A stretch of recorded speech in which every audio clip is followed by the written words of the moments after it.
all ओडिशावासी को मो तरफ गोटे मेसेज आपण मैंने मो वीडियो देखिकी कौन शिक्षा पाउचंती न पाउचंती सेटा तो मु जानिनी बाकी मो वीडियो देखिकी एतिकी शिक्षा पांतु एतिकी ही आपण मनटा को परिवर्तन करंतु कि जोटी भी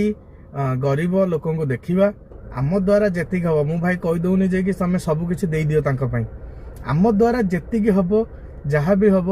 आमे तांको पई करबा आ तांको मुहर टिके हस ही आम पई आशीर्वाद तो तांको हसटा ही आमको आशीर्वाद ठारू बहुत बड़ गोटे कथार नहीं भगवान अच्छे पाखु फल फूल धूप सब नहीं जाऊँ दीप सब नहीं जाऊँ भगवान को आम दौरान देलापर आम भगवान पाखे हाथ जोड़ी किछिटा मागुंट तो सही अनुसार भाई तले जो भगवान अच्छा गरीब लोक तांको किछिटा दियो निज निज तरफ जी होउची तो तांका पाखर जो आशीर्वादटा पाइबे सेटा को भगवान को आशीर्वाद ठारू कम नुह तो आपण मानू जदि मो भिडियोटी भल लगी मो कथाटा जदि भल लगी तो लाइक कमेंट शेयर सब्सक्राइब निश्चय करेंगे